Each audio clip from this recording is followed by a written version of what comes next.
Hi guys, welcome to the Lord Facts. ఈరోజు మనం భారతదేశంలో అత్యంత పవిత్రమైన శివుని క్షేత్రాలలో అరుణాచల క్షేత్రం గురించి తెలుసుకోబోతున్నాం.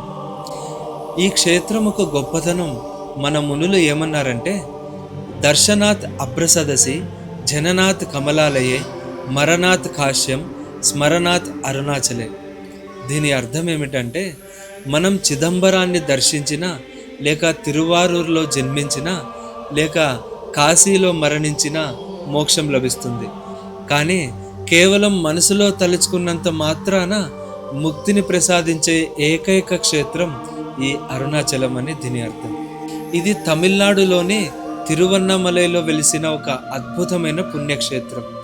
ఈ క్షేత్రం వెనుక ఉన్న పురాణ కథ ఏమిటి, ఈ కొండ ఒక విశిష్టత ఏమిటి, ఈ గుడి వెనుకల రహస్యాలు, అలాగే ఈ క్షేత్రం ఒక గొప్పతనం, గిరి ప్రదక్షిణ ఎందుకు చేస్తారో ఈరోజు మనం వీడియోలో తెలుసుకోబోతున్నాం. ఒకరోజు సృష్టికర్త అయిన బ్రహ్మదేవుడికి, సృష్టి స్థితికారుడైన విష్ణుమూర్తికి మధ్య మన ఇద్దరిలో ఎవరు గొప్ప అనే వివాదం తలెత్తింది. ఈ వాదన కాస్త పెద్ద యుద్ధంగా మారింది. వారి అహంకారాన్ని అణిచి లోక కళ్యాణం కోసం ఆ పరమశివుడు బ్రహ్మ విష్ణువుల మధ్య కోటి సూర్యుల ప్రకాశంతో సమానమైన ఒక అనంతమైన అగ్నిస్తంభంగా వెలిశాడు. ఆ స్తంభానికి మొదలు ఎక్కడుందో చివర ఎక్కడుందో ఎవ్వరికీ అర్థం కాలేదు. అప్పుడు ఆకాశవాణి ఇలా పలికింది, మీలో ఎవరైతే ఆ అగ్నిస్తంభం యొక్క మొదలును లేదా చివరను కనుగొంటారో వారే గొప్పవారు అని.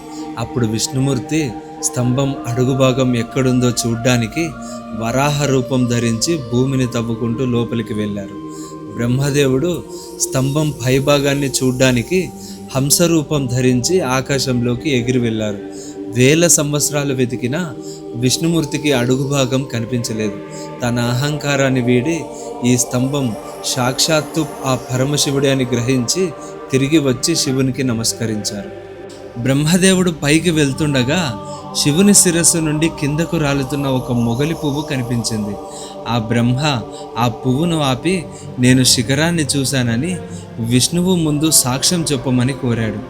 అప్పుడు మొగలి పువ్వు సరే చెప్తాననింది. బ్రహ్మదేవుడు విష్ణుమూర్తి దగ్గరికి వచ్చి, నేను ఈ స్తంభం ఒక శిఖరాన్ని చూశానని అబద్ధం చెప్పాడు. బ్రహ్మ అబద్ధానికి ఆగ్రహించిన శివుడు జ్యోతి స్తంభం నుండి ప్రత్యక్షమయ్యాడు. ఈ బ్రహ్మకు లోకంలో ఎక్కడా పూజలు జరగకూడదని, అబద్ధానికి సహకరించిన ఈ మొగలి పువ్వు శివ పూజకు పనికిరాదని శపించాడు. అనంతరం బ్రహ్మను విష్ణువు ఇద్దరూ కలిసి తమ తప్పు తెలుసుకొని శివుడిని ప్రార్థించారు. ఆ అగ్నిస్తంభం యొక్క వేడిని లోకం భరించలేదని దానిని శాంతించమని కోరారు. వారి కోరిక మేరకు శివుడు ఆ అగ్నిస్తంభాన్ని ఒక స్థిరమైన పర్వతంగా మార్చాడు. ఆ పర్వతమే అరుణాచలం. ఈ అరుణాచలేశ్వర ఆలయం ప్రపంచంలోనే అతిపెద్ద శివాలయాల్లో ఒకటి. ఇది సుమారు 25 ఎకరాల భారీ విస్తీర్ణంలో ఉంటుంది. 4 దిక్కుల 4 ప్రధాన గోపురాలు ఉంటాయి. ఇందులో తూర్పు దిక్కున ఉన్న రాజగోపురం అత్యంత ప్రసిద్ధి చెందినది. ఇది 217 అడుగులు ఎత్తుతో 11 అంతస్తులతో ఆకాశాన్ని తాకుతున్నట్లు కనిపిస్తుంది. దీనిని 16వ శతాబ్దంలో విజయనగర చక్రవర్తి అయిన శ్రీకృష్ణదేవరాయలు పూర్తి చేయించారు. మిగిలిన 3 గోపురాలు మనకు దక్షిణ దిక్కు ఉన్నది తిరుమంజన గోపురం అని, అలాగే ఉత్తరం దిక్కున ఉన్నది అమ్మన్ గోపురం అని, అలాగే మనకి పడమర దిక్కున ఉన్నది హేయి గోపురం అని పిలుస్తారు. ఇంకొకటి రాజగోపురం గుండా లోపలికి ప్రవేశించగానే కుడివైపున అద్భుతమైన 1000 స్తంభాల మండపం కనిపిస్తుంది. ఈ మండపంలోని ప్రతి స్తంభంపై ఉన్న శిల్పకళా నైపుణ్యం ఆ విజయనగర సామ్రాజ్య వైభవాన్ని చాటి చెబుతుంది. ఇందులో విశేషం ఏమిటంటే, ఈ మండపంలోనే ఒకప్పుడు రమణ మహర్షి గారు పాతాళ లింగం వద్ద తపస్సు చేశారు. ఈ పంచభూతాల లింగాలలో దీన్ని అగ్నిక్షేత్రం అని, ఇక్కడ గర్భాలయంలోని లింగాన్ని అరుణాచలేశ్వరుడు లేదా అన్నామలయార్ అని పిలుస్తారు.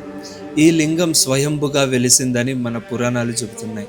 స్వామివారి పక్కనే అపీత కుచాంబ అనే అమ్మవారి సన్నిధి కూడా ఉంటుంది. ఇప్పుడు మనం గిరి ప్రదక్షిణ యొక్క విశిష్టత తెలుసుకుందాం. నేను మొదట్లో చెప్పాను, ఈ అరుణాచల కొండను స్మరిస్తేనే మోక్షం లభిస్తుంది అని. మరి అలాంటి కొండ చుట్టూ తిరిగితే మన జన్మజన్మల పాపాలు తొలగిపోతాయి కదా.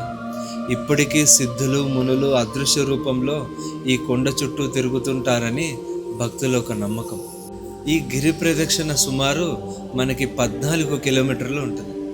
ఈ మార్గంలో 8 దిక్కులలో 8 ప్రత్యేక లింగాలు ఉన్నాయి. ప్రతి లింగానికి ఒక ప్రత్యేక గ్రహ దోషాన్ని తొలగించే శక్తి ఉందని చెబుతారు. ఇందులో మొదటిది ఇంద్రలింగం, ఐశ్వర్యాన్ని రాజయోగాన్ని ప్రసాదిస్తుంది. రెండవది అగ్నిలింగం, అనారోగ్య సమస్యలను భయాన్ని తొలగిస్తుంది.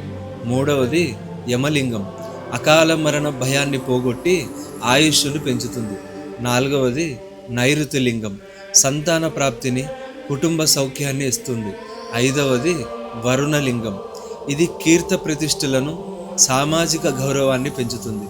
ఆరవది వాయులింగం, శ్వాస సంబంధిత సమస్యలను తొలగించి మనశ్శాంతిని ఇస్తుంది. ఏడవది కుబేరలింగం, అలాగే మనకు సంపదను ఇస్తుంది. ఎనిమిదవది ఈశాన్య లింగం, ఇది మోక్షాన్ని జ్ఞానాన్ని ప్రసాదిస్తుంది. ఈ గిరి ప్రదక్షిణ చేసే విధానం ఏందో మనం తెలుసుకుందాం.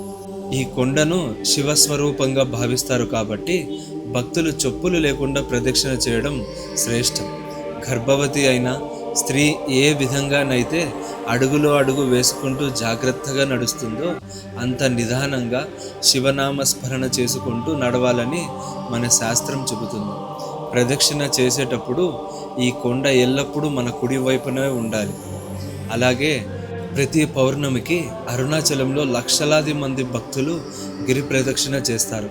ఆ రోజున చంద్రుని కాంతి కొండపై ఉన్న మూలికల మీద పడి ఆ శక్తి భక్తులకు అందుతుందని నమ్ముతారు.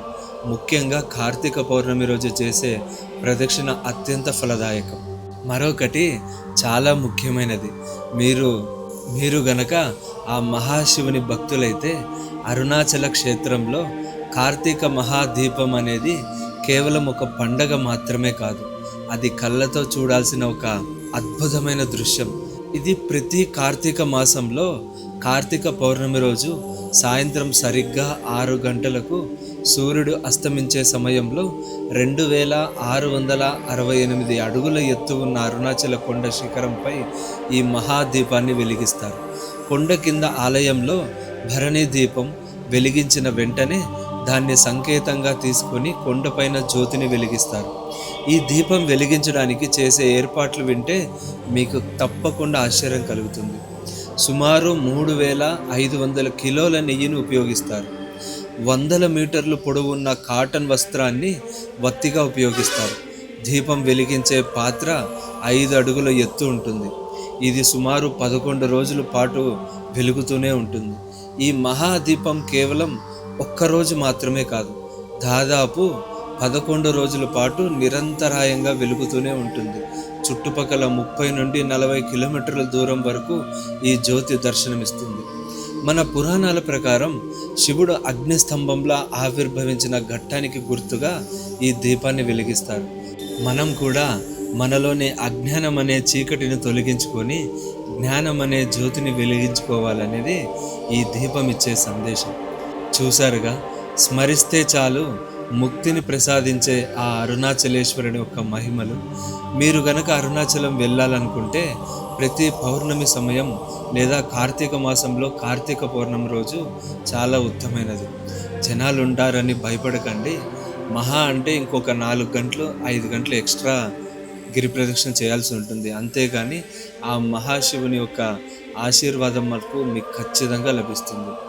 ఈ వీడియో మీకు నచ్చితే మీ మిత్రులకు కుటుంబ సభ్యులకు షేర్ చేయండి. ఓం నమ శివాయ అనే కామెంట్ మటుకు మర్చిపోకుండా టైప్ చేయండి.